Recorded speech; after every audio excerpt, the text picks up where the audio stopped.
Қай-қайсыңызда әлде бір жерден pH бейтарап деген жазуды көрген боларсыздар.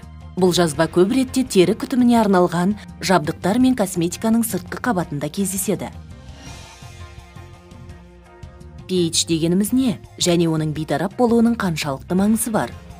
Мұны білу үшін қышқылдар мен сілтілер туралы түсінігімізді кеңейткеніміз абзал. Бұлар бір-біріне тікелей қарсы заттар.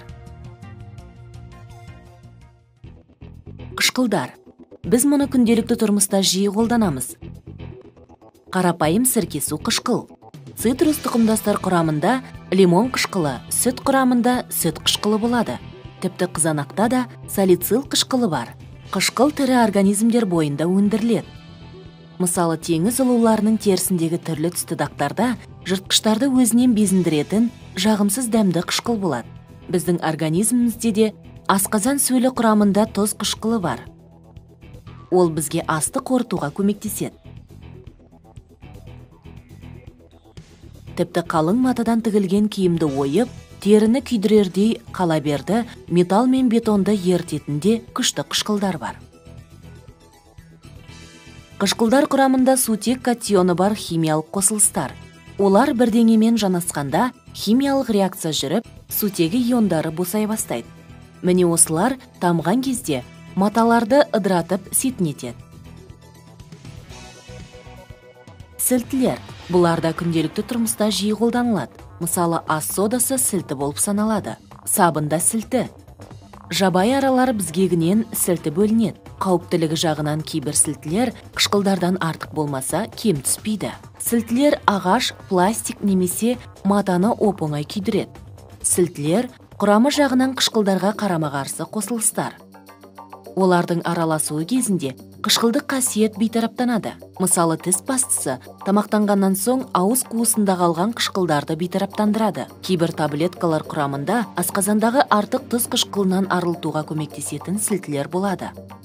Сілтілер дегеніміз химиялық тұрғыдан алғанда қышқылдық ортада сутек иондарын қосуға қабілетті заттар.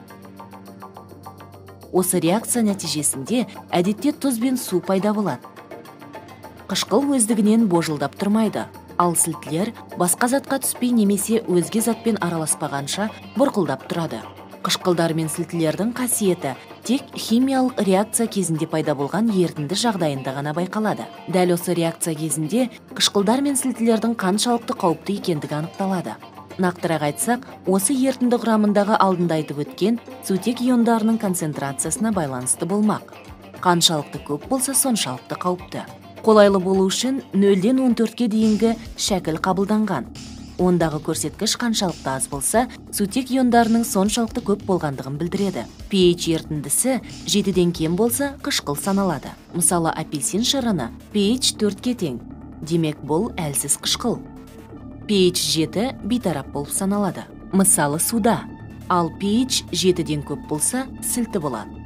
Яғни осы заттардың екі жағы да 7 шәкіліне тең болғанда қандайда бір реакцияны тудырады. Косметикалық жабдықтар сыртындағы pH бейтарап жазбасы осы арадан шығады. Қышқылдар мен сілтілер туралы білімді адамдар барлық салада пайдаланады. Тірі организмдерден бөлінетін барлық қышқыл органикалық деп аталады. Олар өнеркәсіптер мен азық-түлік өндірісінде кең қолданысқа ие. Сілтілер мен қышқылдардың әлсіз ерітінділері медицина мен косметологияда пайдаланылады. Ауыл шаруашылығы да бұдан тыс қалмайды. Топырақ сілтілі немесе қышқылды болып келеді. Ал жер өңдеуде оның бейтарап немесе әлсіз қышқылды болған абзал. Сондықтан да жер табына сәйкес келмесе, топырақты сілтілік құрауыштарымен бейтараптандырады. Айтпақшы, бір өсімдіктің өзі әртүрлі топыраққа егілгенде түрліше болып шығуы мүмкін. Мысалы, көпке мәлім гортензия гүлінің түсі әдетте көк түсті. Ал егер оны қышқылды немесе сілтілі топырақта өсірсек, гүлі қызыл түсті болады. Қышқылдар мен сілтілер бір-бірімен тіпті жанасқанға да мүлдем төзбейтін қосылыстар. Оларды араластырсақ, сол сәтте қарқынды өзара әрекеттесу басталады. Химиялық реакция бұрық сарқ ете қайнап, екеуінің бірі жоғалып кеткенше жалғасады. Дегенмен, дүние тіршілік әлемін осы қосылыстарсыз көзге елестету мүмкін емес.